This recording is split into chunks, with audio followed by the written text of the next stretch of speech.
এই মুহূর্তে বকেয়া ডিএ নিয়ে উত্তাল সারা রাজ্য। এই বকেয়া ডিএর দাবিতে আন্দোলন চলছে দীর্ঘদিন ধরেই। এই মুহূর্তে রাজ্যের সরকারি কর্মচারীরা 14% হারে মহার্ঘ ভাতা পাচ্ছেন।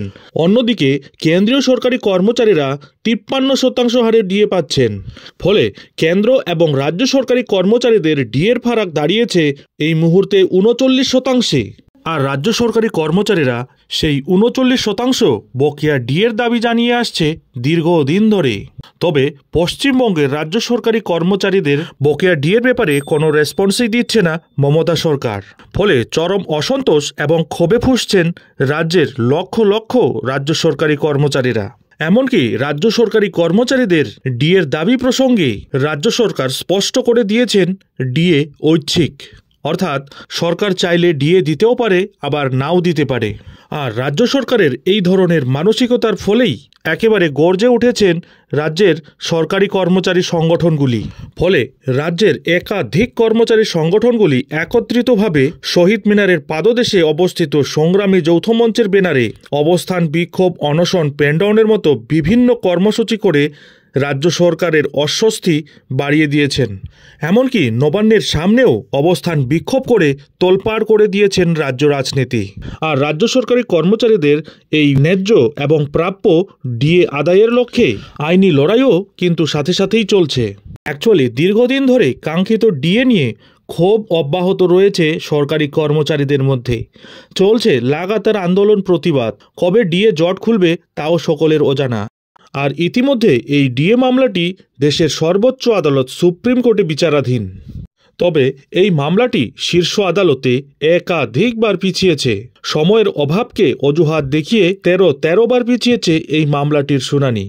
এই মামলার পরবর্তী শুনানি আগামী বছর অর্থাৎ 2025-এর 7ই জানুয়ারি হওয়ার কথা রয়েছে।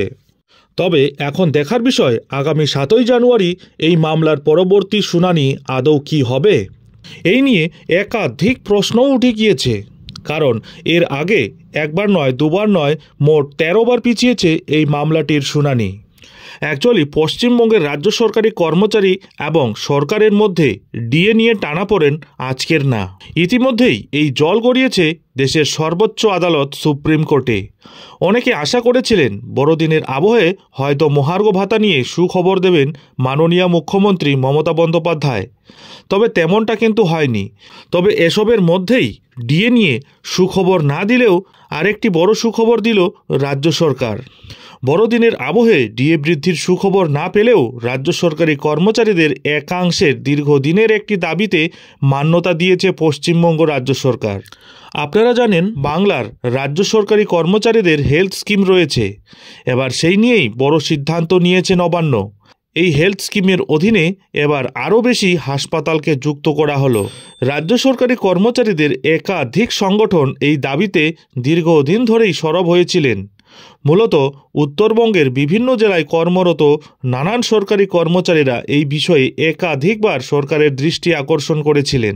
তবে দীর্ঘদিন ধরেই এই দাবি জানিয়ে আসলেও তারা কিন্তু এই সুবিধা থেকে বঞ্চিত ছিলেন। আর এবার অবশেষে রাজ্য সরকার তাদের সেই দাবিতে মান্যতা দিল। এবার রাজ্যের হেলথ স্কিমে যুক্ত করা হলো আরও 13টি বেসরকারি হাসপাতালকে। এদিকে জানা যাচ্ছে এতদিন অবধি রাজ্যের হেলথ স্কিমের অধীনে যে সকল হাসপাতাল বা নার্সিংহোম ছিল সেগুলির মধ্যে বেশিরভাগই কলকাতায় অবস্থিত এবং শহরাঞ্চলে অবস্থিত ছিল। ফলে উত্তরবঙ্গের নানান জেলায় কর্মরত রাজ্য সরকারি কর্মচারীদের হেলথ স্কিমের অধীন চিকিৎসা করাতে হলে মারাত্মক অসুবিধার সম্মুখীন হতে হতো। সেই কারণেই উত্তরের নানান জেলায় কর্মরত রাজ্য সরকারি কর্মচারীদের একাংশ দীর্ঘদিন ধরেই রাজ্যের হেলথ স্কিমের অধীনে সেখানকার আরও কয়েকটি হাসপাতালকে যুক্ত করার দাবি জানাচ্ছিলেন। আর এবার অবশেষে রাজ্য সরকারি কর্মচারীদের সেই দাবি এবার মেনে নিল রাজ্য সরকার। জানা যাচ্ছে হেলথ স্কিমের আওতায় নতুন 13টি হাসপাতাল নিয়ে আসা হয়েছে। তার মধ্যে 7টি উত্তরবঙ্গে। এর মধ্যে মালদার 3টি, দক্ষিণ দিনাজপুরের 2টি, শিলিগুড়ির 1টি এবং আলিপুরদুয়ারে একটি বেসরকারি হাসপাতাল রয়েছে বলে খবর।